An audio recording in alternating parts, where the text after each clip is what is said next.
बेताल पच्चीसी की तीसरी कहानी, ज़्यादा पुण्य किसने किया। नमस्कार दोस्तों, मेरा नाम है राकेश गुज्जर और आप देख रहे हैं मेरा यूट्यूब चैनल गुज्जर बाकी। चैनल को सब्सक्राइब करें और पास वाले घंटे के आइकन को भी दबा दें ताकि आने वाले वीडियो की अपडेट आपको मिलती रहे। चलिए शुरू करते हैं। वर्धमान नगर में रूपसेन नाम का एक राजा राज करता था।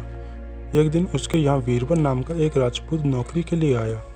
राजा ने उससे पूछा कि उसके खर्च के लिए क्या चाहिए, तो उसने जवाब दिया 1000 तोला सोना। यह सुनकर सबको बड़ा आश्चर्य हुआ। राजा ने पूछा, तुम्हारे साथ कौन कौन रहता है? उसने जवाब दिया, मेरी पत्नी, बेटा और बेटी। राजा को और भी अचंभा हुआ कि आखिर 4 जने इतना धन का क्या करेंगे। फिर भी राजा ने उसकी बात मान ली। उस दिन से बीरबल रोज 1000 तोला सोना लेकर घर आता।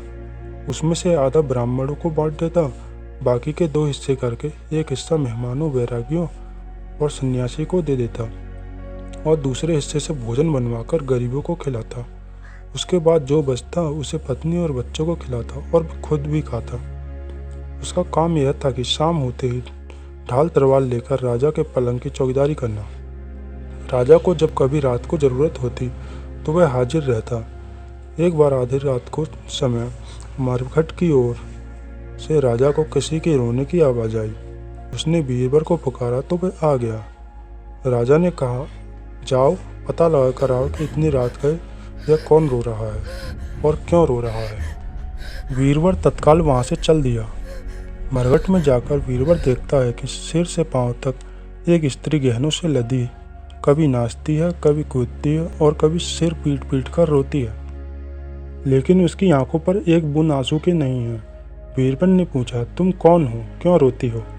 उसने कहा, मैं राजलक्ष्मी हूँ। रोती इसलिए हूँ कि राजा रूपसेन के घर में खोटे काम होते हैं, इसलिए वहाँ दरिद्रता का बेड़ा पड़ने वाला है। मैं वहाँ से चली जाऊंगी और राजा दुखी होकर 1 महीने के अंदर मर जाएगा। यह सुनकर बीरबल ने पूछा, इससे बचने का कोई उपाय है? वह स्त्री बोली, हाँ, यहाँ से पूरब में 1 योजन पर एक देवी का मंदिर है। अगर तुम उस देवी पर अपने बेटे का शीश चढ़ा दो तो विपदा टल सकती है। फिर राजा 100 बरस तक बेखटके राज करेगा।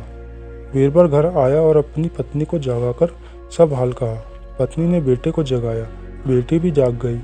जब बालक ने बात सुनी तो वह खुश होकर बोला, आप मेरा शीश काटकर जरूर चढ़ा दें। एक तो आपकी आज्ञा, दूसरे स्वामी का काम, तीसरा यह देह देवता को चढ़ेगा। इससे बढ़कर बात और क्या होगी? पिताजी आप जल्दी करें। बीरबल ने अपनी पत्नी से कहा, अब तुम बताओ। पत्नी बोली, एक पत्नी का धर्म पति की सेवा करने में है। फिर चारों जने देवी के मंदिर में पहुंचे। बीरबल ने हाथ जोड़कर कहा, हे देवी, मैं अपने बेटे की बलि देता हूँ, मेरे राजा की 100 बरस की उम्र हो। इतना कहकर उसने इतने जोर से खंडा मारा कि लड़के का सिर धड़ से अलग हो गया।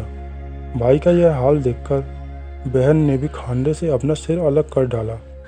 बेटा बेटी चले गए तो दुखी होकर माँ ने भी उन्हीं का रास्ता पकड़ा और अपनी गर्दन काट दी।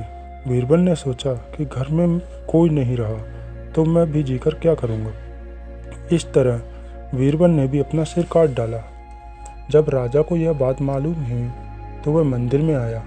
यह देखकर उसे बड़ा दुख हुआ कि उसके कारण 4 प्राणियों की जान चली गई।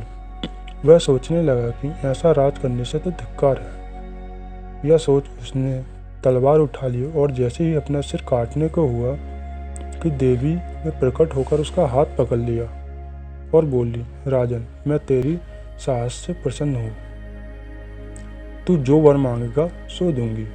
राजा ने कहा, हे देवी, अगर तुम प्रसन्न हो तो इन चारों को फिर से जीवित कर दो। इतना कहकर बेताल बोला, राजा विक्रम, अब बताओ, सबसे ज्यादा पुण्य किसने किया? विक्रम बोला, राजा रूपसेन ने। बेताल ने पूछा, क्यों? राजा ने कहा, इसलिए कि स्वामी के लिए नौकर का प्राण देना धर्म है, लेकिन नौकर के लिए राजा का राजपाट छोड़ जान को तिनके के समान समझकर देने को तैयार हो जाना बहुत बड़ी बात है। इतना सुनकर बेताल गायब हो गया और पेड़ पर जा लटका। बेचारा राजा दौड़ा वहां पहुंचा और उसे फिर पकड़कर लाया। बेताल पच्चीसी की तीसरी कहानी यहाँ समाप्त होती है। मिलेंगे अगले वीडियो में चौथी कहानी के साथ। तब तक के लिए जय श्री राम।